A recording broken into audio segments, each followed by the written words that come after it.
L'Antéchrist va s'emparer du siège de Rome et les vrais prêtres vont devoir chercher des lieux de refuge. D'après les prophéties solides, il y aurait une escalade de petites guerres qui vont aboutir à la Grande Guerre, cette Troisième Guerre mondiale, au Moyen-Orient. Récemment, Luz de Maria de Bonilla nous annonçait que la guerre au Moyen-Orient arrive et dans l'actualité, on en voit déjà les signes. Luz de Maria a l'imprimatur sur ses messages et son évêque avait demandé qu'on les médite. Une lutte pour le pouvoir entre l'Égypte et la Syrie attirera 4 grands empires, États-Unis, Russie, Europe et Chine, en une guerre finale centrée sur Israël. Israël subira un génocide pire que la Deuxième Guerre mondiale. Des millions de personnes seront tuées et plusieurs nations seront impliquées à travers l'alliance des 4 grands empires.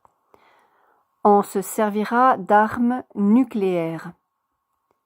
Lorsque les guerres ravageront partout et que tout semblera perdu, l'Antéchrist, l'homme du péché, apparaîtra soudainement sur la scène à Jérusalem et négociera une paix par laquelle Israël renoncera à sa souveraineté en une alliance invraisemblable avec la Palestine. Ensuite, l'Antéchrist progressera rapidement en négociant des accords de paix parmi plusieurs nations. Et par la suite, il sera impliqué dans la philanthropie. Il salira les grandes banques mondiales pour créer une nouvelle puissante institution financière. Ensuite, l'Antéchrist et le faux prophète vont créer un partenariat global, la plus grande initiative humanitaire.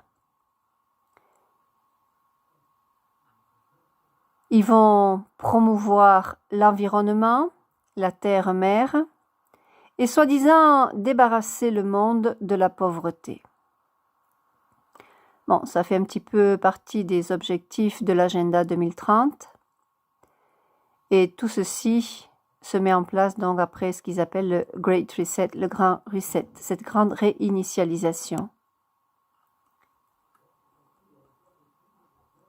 Les chrétiens et les juifs seront très ciblés et persécutés par l'Antéchrist et tous ceux qui le suivent en une église-État politique qui régnera par un contrôle quasi communiste. Là, on fait référence au dragon. Le dragon représente la Chine, comme l'ours représente la Russie. Donc là, on parle de communisme. Une marque de fidélité qu'on appelle la marque de la bête, qui est une puce insérée dans le corps, cette puce qui permettra d'acheter, de prendre votre voiture, de sortir de chez vous, de faire plein de choses, d'aller acheter à manger, d'avoir des médicaments, d'aller à l'hôpital. Cette marque de commodité, donc, ce sera une marque soi-disant de fidélité, mais infidélité au Christ. Donc, elle sera introduite soudainement afin de promouvoir l'unité parmi les personnes comme faisant partie de Babylone. La marque de la bête contrôlera la monnaie, l'accès à la nourriture et tous les endroits où vivront les gens. C'est-à-dire que sans la marque de la bête, vous ne pouvez même pas sortir de chez vous. La marque de la bête aura le numéro 666, encastré dans une puce. La marque de la bête causera la mort spirituelle de l'âme et une maladie physique terrible dont le but est de réduire la population mondiale. Lorsque Babylone sera bien établie, Dieu interviendra en inclinant l'axe de la terre et en projetant du feu sur 1/3 de la terre pour avertir ses enfants de la conséquence d'embrasser la plus grande abomination conçue par l'enfer. Le feu qui va tomber du ciel est annoncé par des messagers authentiques, tels qu'à Akita, et c'est approuvé par l'Église. Une grande famine prendra ensuite place. Nous savons que il y a des sceaux dans l'Apocalypse. Il y a un sceau. Le deuxième sceau, c'est la Troisième Guerre mondiale. Et le troisième sceau, c'est la famine. Donc, cette famine prendra suite donc à ces guerres. Elle ne sera pas, bien sûr, causée par Dieu, mais par la combination délibérée de la terre par l'Antéchrist. L'immoralité sexuelle s'accroîtra à mesure que la bataille d'Armageddon s'intensifiera. Et là, on voit actuellement que tout ce qui est sexuel est en train d'être de plus en plus accepté, même sur les enfants, et ça c'est très très grave. La nudité publique deviendra acceptable, ainsi que les péchés obscènes de la chair dans les endroits publics. L'avortement jusqu'au jour de la naissance et le meurtre, même parmi les enfants, on parle d'euthanasie aussi, seront tellement communs dans la société que beaucoup deviendront immunisés contre tout sentiment de compassion. Enfin, ils vont créer un genre de nouveau paradigme dans lequel on acceptera tout et tout semblera normal. Une fois que l'Antéchrist apparaîtra en public à Jérusalem, on sait qu'il va d'abord se lever à Jérusalem avant de prendre le siège de Rome. Son but ultime, bien sûr, c'est pas Jérusalem, c'est de prendre l'Église catholique. Donc, une fois que l'Antéchrist apparaîtra en public à Jérusalem, tout dans l'Église catholique va changer rapidement sous la direction du faux prophète. Le faux prophète du livre de l'Apocalypse est dénoncé comme étant le pape François dans les prophéties. Il y aura un événement où le faux prophète sera considéré comme aux portes de la mort, mais il recouvrira sa santé et beaucoup de gens seront dupés à penser qu'il a été guéri miraculeusement et favorisé de pouvoirs surnaturels par le ciel, alors qu'en fait il est possédé par la bête. Des miracles seront créés par la main du faux prophète. Il sera adoré, aimé et admiré comme étant un saint vivant. Ce faux prophète, beaucoup de prêtres sont en train de le dénoncer dans plusieurs pays. Et ils disent clairement qu'il est le faux prophète du livre de l'Apocalypse. Beaucoup de prêtres reprennent ces hérésies et les mettent en pleine lumière. Alors bien sûr, ces prêtres souvent sont punis, mais c'est qu'un début des excommunications d'après les prophéties. Plusieurs personnes croiront que les miracles du faux prophète prennent place pour annoncer le deuxième avènement de Jésus-Christ. L'Antéchrist sera impliqué dans la prise de décision de lancer une nouvelle religion mondiale, cette religion du monde uni. Cette religion du Great Reset, ce grand reset, cette grande réinitialisation. La fausse Église catholique fera appel publiquement pour l'unification de toutes les religions.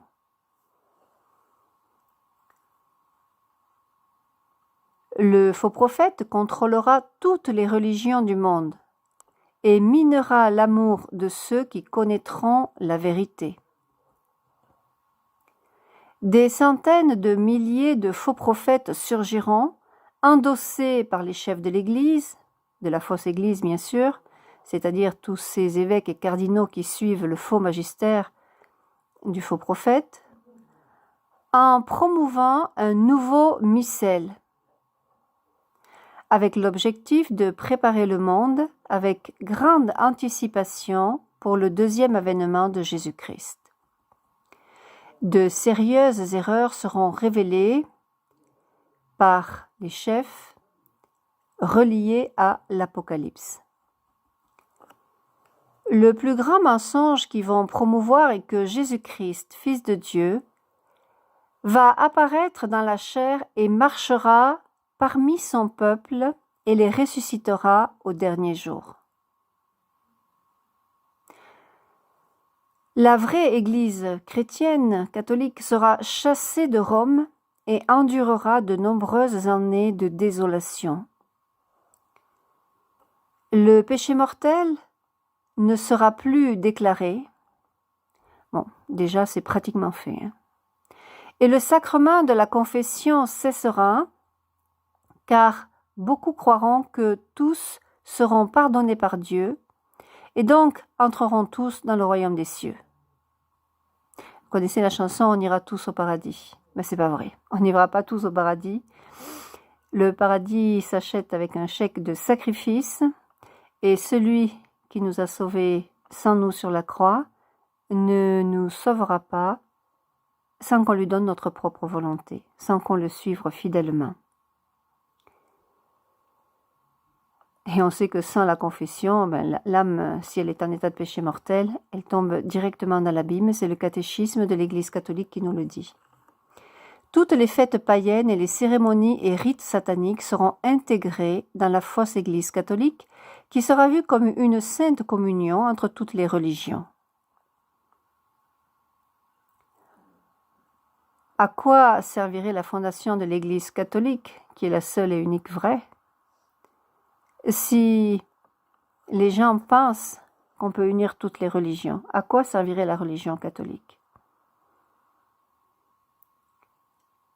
Donc, la religion catholique est la seule religion vraie, fondée par le Christ, sur Pierre. Et si on unit toutes les religions, on trahit le Christ. Parce qu'on ne peut pas mettre la religion catholique à égalité avec les autres religions, qui pour beaucoup sont fausses. Il sera difficile pour le petit reste de l'Église de demeurer fidèle. Pourquoi? Eh bien parce que beaucoup de personnes vont être impressionnées par les grandes célébrations, les cérémonies, la réjouissance, précédées par l'Antéchrist pour l'accueillir dans la fausse Église catholique. On voit déjà certains cardinaux qui jouissent, on peut dire, de supprimer la messe traditionnelle, et elle est en train de disparaître dans beaucoup de lieux. Ces cardinaux suivront le faux magistère du faux prophète, avec les conséquences néfastes pour leur âme. Les gens applaudiront la nouvelle Église du monde uni, disant que c'est un grand miracle créé par Dieu. Mais ce Dieu n'est pas Dieu, c'est Lucifer. L'Antéchrist démontrera un grand honneur envers le faux prophète et plusieurs applaudiront l'alliance entre la politique et la religion. Vous savez qu'on ne peut pas mélanger la politique et la religion. La Vierge Marie disait à l'Escorial, dont les œuvres de miséricorde ont été approuvées par l'Église, que la politique ne servait qu'à se condamner. Donc on ne peut pas mélanger la vérité avec le mensonge, c'est impossible.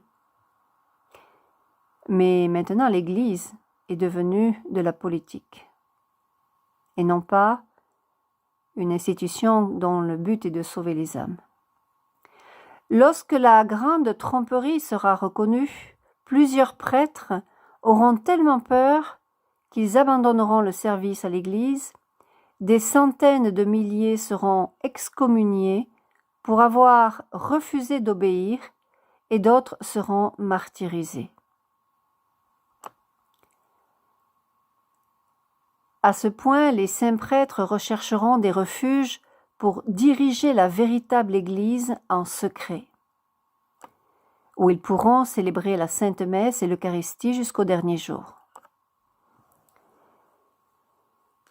Donc, la véritable Église va rentrer dans les catacombes, et c'est cette Église qui sera l'Église de demain.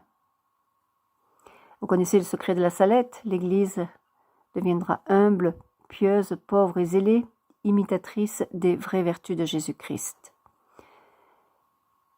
La fausse Église aura pignon sur rue, mais la vraie Église sera cachée.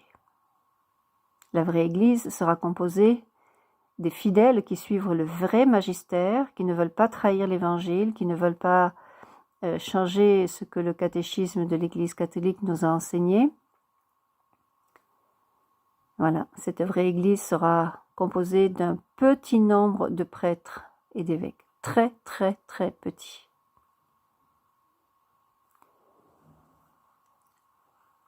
Afin de profiter de la légitimité parmi les catholiques, on se servira délibérément de l'image de la Mère de Dieu et des prophéties de Fatima pour promouvoir un faux sens de sécurité. Le signe que l'Antéchrist sera à la veille de prendre la chair du trône de Rome sera que les tabernacles seront remplacés par des modèles en bois et l'Eucharistie ne sera plus présente dans la fausse Église catholique. Vous savez que bientôt, les vraies paroles de la consécration vont être changées. Donc, l'Eucharistie, la présence réelle, ne sera plus dans l'Église. Voilà. Donc, l'Eucharistie ne sera plus présente dans la fausse Église catholique. Elle sera présente uniquement dans les refuges, dans les catacombes. Monseigneur Schneider disait il y a quelques mois dans une vidéo que j'avais traduite, il invitait déjà à ces messes traditionnelles dans les catacombes, il invitait les prêtres à suivre Jésus dans ce sens. Il y aura un couronnement prodigue tenu pour siéger l'Antéchrist sur le trône de l'union du monde uni. L'Antéchrist déclarera qu'il est un chrétien dévoué et se servira de l'écriture sainte dans ses discours pour impressionner les gens par sa connaissance. Chaque parole de l'écriture sainte concernant le deuxième avènement de Jésus-Christ sera adaptée et pervertie pour convaincre le monde qu'ils sont témoins du retour de Jésus-Christ. L'Antéchrist maîtrisera plusieurs langues afin de créer rapidement l'union parmi les gens. L'Antéchrist ne parlera pas le latin. Les chrétiens épuisés, après cette guerre mondiale, après la famine, eh bien, ils seront soulagés de voir l'Antéchrist, car ils penseront qu'il est envoyé de Dieu et une réponse à leurs prières. Alors, bien sûr, pas tous les chrétiens. Il y a les chrétiens qui sont déjà avertis, il y a les chrétiens chez qui le Saint-Esprit travaille, et ils auront un discernement, un sensus fidei qui va, bien sûr, leur montrer que l'Antéchrist n'est pas le Christ, et ils vont avoir donc cette lumière pour comprendre qu'ils sont trompés. L'Antéchrist mentira et dira « Je suis Jésus-Christ ». Il dira qu'il est venu dans la chair à ce temps, à notre temps. Il sera impossible pour l'Antéchrist de faire allusion au véritable Jésus-Christ qui est venu dans la chair par sa mort sur la croix,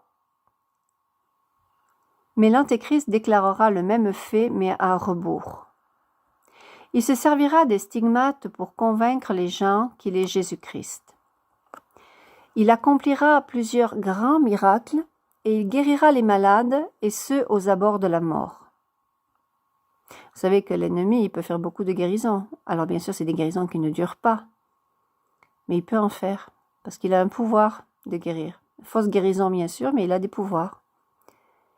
Une série de fausses apparitions dans lesquelles l'image du signe de l'Esprit Saint sera vue apparaîtra partout, se moquant du signe surnaturel laissé par Dieu au véritable lieu d'apparition, Medjugorje, Garabandal. L'Antéchrist exercera un attrait hypnotique qui occasionnera les gens à l'adorer. Et c'est pourquoi il ne faut pas le regarder dans les yeux. D'ailleurs, après l'avertissement, les prophéties nous demandent de supprimer la télévision, Internet. De toute façon, quand il y aura la marque de la bête, on n'aura pas d'argent même pour payer l'abonnement téléphonique, ni Internet. Donc, voilà. Le petit reste sera dans les refuges et ne pourront pas voir le regard satanique de l'Antéchrist. L'Antéchrist qui est un homme différent de Satan, mais Satan le possède. L'Antéchrist dira que son élévation au sommet de l'Église catholique est le signe du second avènement. Vous savez, ce second avènement qui a été prophétisé à Sainte Faustine Kowalska, le Seigneur lui a donné beaucoup de prophéties dans son petit journal qui est à l'imprimatur de l'Église. Donc il va se servir de la parole pour convaincre. Il y a des idiots qui vont le croire et le suivre. Il y a des chrétiens qui malheureusement auront perdu le Saint-Esprit parce qu'ils ne prient pas, ils ne portent pas le scapulaire, ils n'adorent pas Jésus, ils ont peut-être quitté l'Église et donc ils sont déjà trompés. La fausse trinité, donc Satan, l'Antéchrist et le faux prophète, eh bien, ces trois personnes donc vont terroriser le monde, terroriser les âmes pendant un peu moins de 3 ans et demi. Alors Satan n'est pas une personne, c'est un ange déchu. Voilà, mais l'Antéchrist et le faux prophète sont 2 personnes à part entière. Donc cette fausse trinité va agir et lutter contre la très sainte Trinité, Père, Fils et Saint-Esprit. Et bien sûr, ce règne de l'Antéchrist est une punition, tout comme la puce sans laquelle on ne peut acheter ni vendre est une punition, tout comme cette monnaie numérique qui arrive, c'est une punition. Tout ça, ce sont des punitions divines parce que les gens se sont détournés de Dieu, ils ont adoré l'argent, ils ont thésaurisé au lieu de partager avec les pauvres tel que le Seigneur nous le demande dans l'Évangile. Vous connaissez les béatitudes. Donc, le Christ nous dit dans les prophéties que c'est une punition. Et ceux qui voudront garder leur compte bancaire seront marqués, malheureusement, par la bête, et seront perdus pour l'éternité, puisqu'ils seront marqués. Ou on est au Saint-Esprit, ou on est à la bête. À nous de faire notre choix libre. À la fin, par les rites sataniques, l'Antéchrist sera vu comme montant au ciel. Le véritable Jésus-Christ sera vu descendant sur les nuages, le contraire de lorsqu'il est monté au ciel, tel qu'il a promis. Et enfin, l'Antéchrist et ceux qui le suivent, ses suivants serviles, ainsi que le faux prophète, seront jetés dans le lac de feu. Le livre de l'Apocalypse nous confirme ces choses-là. Eh bien voilà, frères et sœurs, nous sommes aux portes de la Troisième Guerre mondiale. On ne peut pas nier ce qui est en train de se passer. Je vous pose encore une question. Cette question, c'est bien, est-ce que vous êtes prêts sur le plan matériel à affronter la tribulation et la famine? Et est-ce que vous êtes prêts surtout sur le plan spirituel, puisque dans la guerre mondiale, des millions et des millions de personnes vont mourir? Et si vous n'êtes pas confessé à ce moment-là, vous savez où vous partez dans l'abîme. C'est le péché mortel qui fait ces choses-là. Des péchés mortels, tout le monde en fait dans la vie, malheureusement. Et un seul péché mortel fait descendre l'âme dans l'abîme. Donc, nous devons nous confesser. Pas des confessions collectives, parce que tous les péchés mortels, tous les péchés graves ne sont pas pardonnés dans une confession collective tant qu'on ne va pas les reconfesser individuellement, seul à seul avec le prêtre. Ça, il faut le savoir. Toutes les confessions collectives, il n'y a absolument rien de valide en ce qui concerne les péchés graves et les péchés mortels. Il faut absolument aller les reconfesser. Voilà, c'est ce que nous demande l'Église. Donc, tant qu'on a encore des prêtres pour nous confesser, eh bien, faisons cet effort, parce que si le Seigneur vient à nous rappeler pendant cette Troisième Guerre mondiale, puisque des millions de personnes vont mourir, que ferons-nous si nous ne sommes pas confessés, si nous ne sommes pas revenus à l'Église catholique, si nous avons été baptisés dans cette Église-là? Tout le monde sait où il va. Chaque âme sait ce qui l'attend si elle ne se tourne pas sincèrement vers Jésus-Christ. Jésus est le seul chemin, la vérité et la vie. Jésus va sauver tous ceux qui croient en lui, tous ceux qui croient à son Église, tous ceux qui acceptent de se tourner vers lui et de lui donner leurs péchés. Les péchés, personne ne peut les pardonner à part le Christ. Et pour être pardonné, Dieu a institué le sacrement de la réconciliation. Il a dit à ses apôtres qui étaient les premiers prêtres, « Ceux à qui vous pardonnerez les péchés, ils seront pardonnés. Ceux à qui vous les maintiendrez, ils seront maintenus. » C'est clair?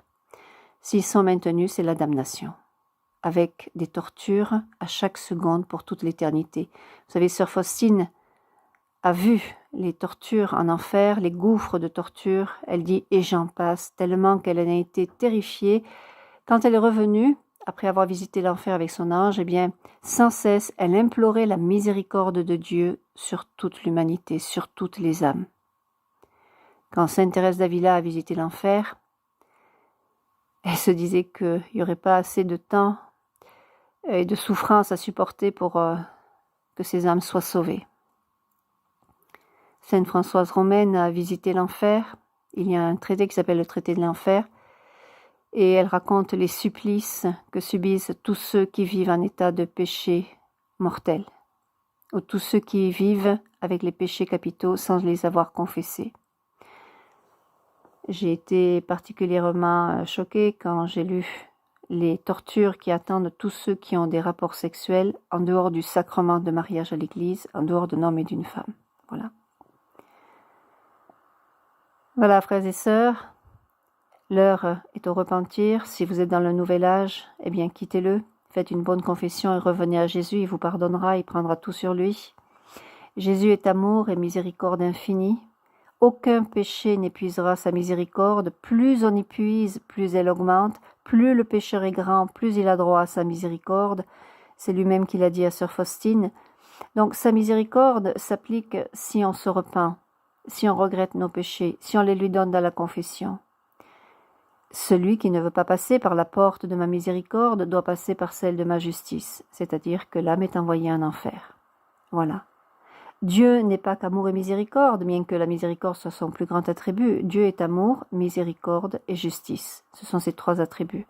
Donc il ne faut pas rigoler quand on se présente à l'heure de la mort ou déjà à travers ce premier jugement qu'on va avoir, qui est comme un jugement particulier, à part que l'âme va revenir dans le corps, pendant l'illumination des consciences. Donc quand on va avoir cet événement, ça va être terrible, hein, ça va être terrible. Des grands saints ont demandé de voir leur âme, tels que le curé d'Ars, Sainte Faustine. Je vous assure que ça a été très dur pour eux. Même Sainte Faustine, elle disait qu'elle ne savait pas qu'il fallait rendre compte de tous ces menus détails, hein, de tout ce que le Seigneur lui montrait. Voilà. Donc le saint curé d'Ars a eu peur quand il a vu son âme. Et pourtant, c'est le grand saint curé d'Ars, et vous savez qu'il ne mangeait pratiquement pas. Il donnait tout aux pauvres, il passait, je ne sais plus si c'est 20 heures de confession tous les jours. Bon, enfin, je ne sais plus exactement, mais bon, en tout cas, ça veut dire qu'il confessait beaucoup. Donc, voilà, il donnait tout, et il a quand même eu peur quand il a vu son âme. Voilà. Donc, moi, personnellement, le Seigneur m'a donné une illumination de la conscience plusieurs fois. Bon, je vous dis, c'est terrible. Bien que je vive dans la pauvreté, chasteté, obéissance depuis plus de 26 ans, que je partage tout, je garde rien pour moi, bon, c'est terrible. Quand Dieu nous ouvre notre âme et qu'on commence à voir tout ce qui va pas, c'est pas facile. Donc on a besoin de Jésus, on a besoin des flammes de sa miséricorde pour que ces flammes de la miséricorde viennent nous justifier. Il faut les demander, parce que Jésus justement a parlé à sœur Faustine et il lui disait « Les flammes de ma miséricorde me brûlent, mais les âmes ne veulent pas les accepter. » Alors, on a besoin de ces flammes de miséricorde pour être sauvés. Sinon, si on ne les accepte pas, eh bien, quel est le risque? Le risque, c'est la condamnation de l'âme. Et c'est pas Dieu qui condamne l'âme, parce que Dieu veut absolument sauver. Dieu supplie qu'on accepte sa miséricorde déjà tout le long de notre vie.